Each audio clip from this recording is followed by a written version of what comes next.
Good afternoon, everyone. Welcome to another episode of Real Spiritual Clarity. My name is Richard. We're getting ready to do a CBT therapy session.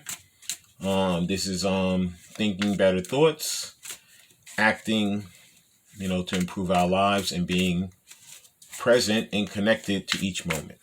Yeah, I pre-shuffled the cards, so here we go. Okay. First card is an action card. And it says, let go of tension. It says, sit in a quiet place with your eyes closed. Take 3 calming breaths, exhaling for a count of 5. Squeeze your hands into a fist and completely let go of the tension in your hands. Take 3 more calming breaths. Now shrug your shoulders up towards your ears, creating tension, and then let your shoulders relax. End with 3 more breaths. Notice how you feel. It's just an exercise, basically letting yourself tense up and then releasing it. Letting yourself tense up and then releasing it, while taking the 3 breaths, in, out, in, out, in, out, and you do it 5 times.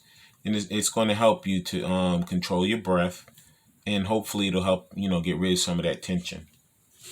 That sounds good. I like that. Okay. Oh, some fell out. Nope, we're not going to take this too many. All right, Spirit. Thank you for another card. Okay, here it is. It's a thinking card. Think. It says, train your morning thoughts.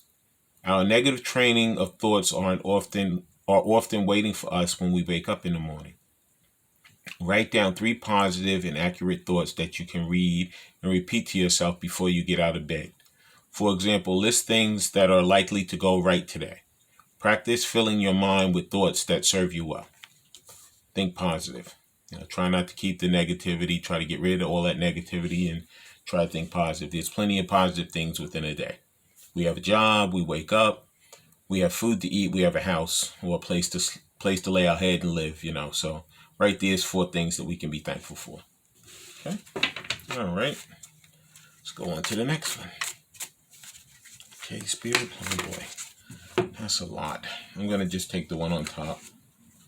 All right. It's another action card. And it says, do what matters. Write down your most important values. For example, perhaps you value serving others or sharing love with family. Now take a look at your schedule for the week. Do you spend a lot of your time on things you deeply care about, or do urgent or trivial things crowd up what's important? Find out what today aligns with your calendar, with your values. So, we can change this ourselves. If we're always, working overtime, okay, we all need money or whatever, but sometimes maybe you need to take a ride, and sit somewhere by yourself. Maybe you need to go to the store and buy yourself something nice. Maybe if you have kids, maybe you need to play with your kids. Maybe you need to take your wife out to dinner. It's always something different we can do to improve our day. So don't get bogged down with the work schedule and the things that, are monotonous in our lives that we know we have to do anyway. Sometimes switch those things out and switch something in that's going to benefit you. I like that. Okay, next card. Thank you. I hope everyone's having a nice New Year's Day. It's a little rainy here, but hopefully wherever you are, it's nice. Okay. Thank you, Spirit. The next card. It's another thinking card. It says emotional reasoning. Just as thoughts can drive feelings, feelings can influence thoughts. Notice today if your expectations are based on how you feel. It's, example, I feel X, so it must be true. For example, if you're feeling anxious, do you assume that means something bad is going to happen? Remind yourself that feelings may have nothing to do with what actually happens. That's true.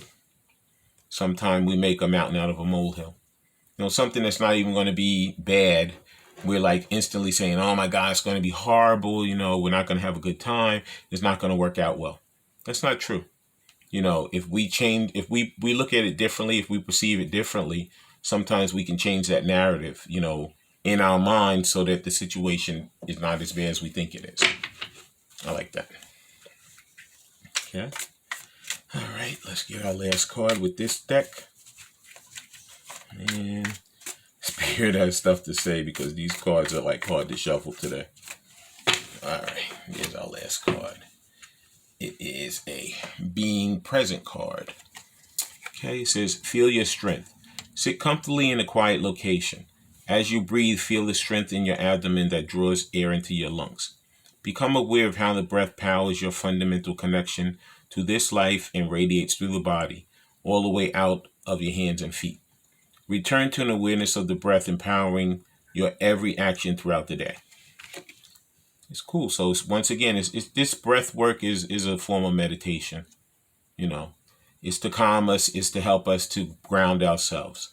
So sometimes just something like that, something as simple as, you know, feeling how you're going in and out with your breath is enough to ground you.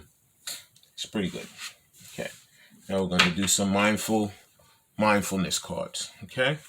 I pre-shuffled these also. So here we go. Thank you, Spirit. All right. That's our card right there. Mindfulness for stress and pain. It says chronic pain. Chronic pain can seem like a life sentence. Will it ever get better? Mindfulness teaches us that whenever there is a resistance to what is, there is suffering. Could you be with pain just in this moment? If pain arises in the next moment, you can deal with it then. Okay, so basically, everything hurts. You know, sometimes we physically hurt. Sometimes our heart hurts. You know, sometimes, you know, you can think a thought that hurts you. You know, but sometimes we have to kind of manage those pains. We have to, you know, try to lessen it. You know, once again, it's changing our perception of the situation. You know, and I mean, I'm not trying to say everything's going to be good in life because it isn't.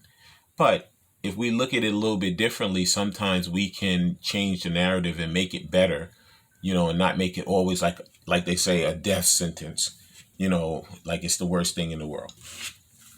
Okay. All right. Let's go to the next mindfulness card. Thank you, Spirit. And there it is.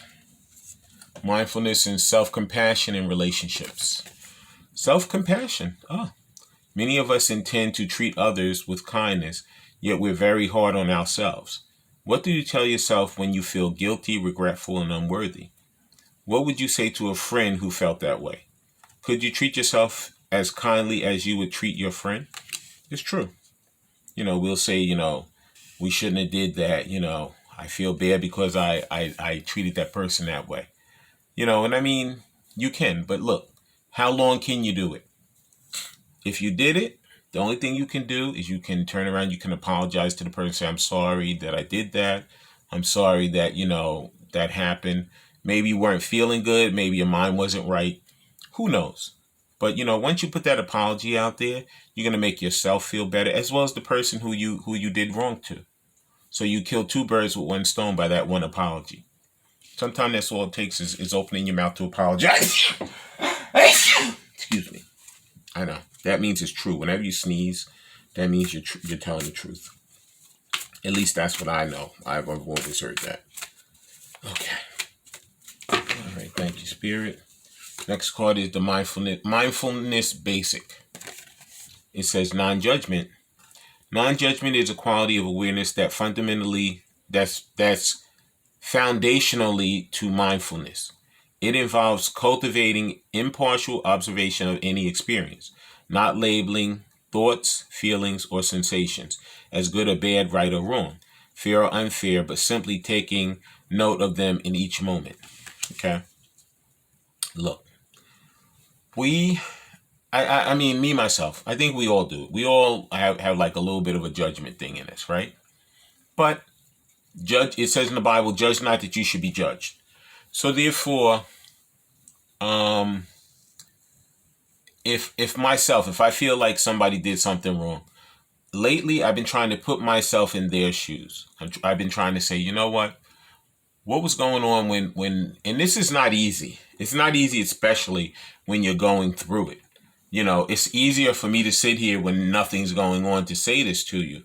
we have to be kind of very mindful, like when we're in that moment, to like not be judgmental.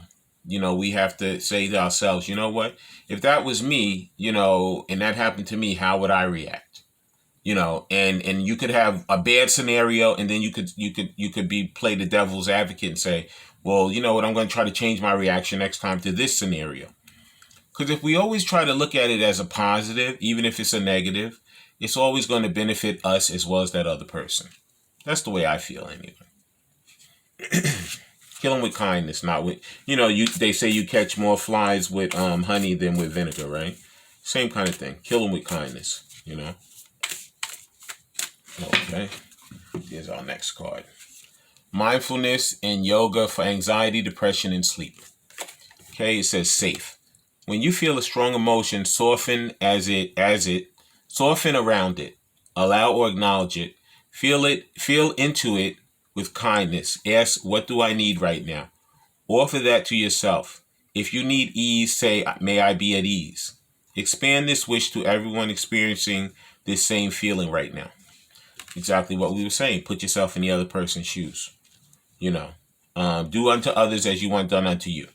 It's basically all of that, It's easy to put that finger out there and say, you shouldn't have did this to me. But if you put yourself in the person's shoes, you might say, you know what, the reason they did it was because of this. Or did I do something that maybe triggered them a little bit? We don't know. But that pointing of the finger immediately, it doesn't make you safe, and it doesn't make them safe either. Okay, and I'm going to get one more, and then we're going to close out this session. I hope these sessions are helping you guys, because they help me. It lets us take a look at ourselves. Like sometime in a good way, not in a bad way. Mindfulness basics.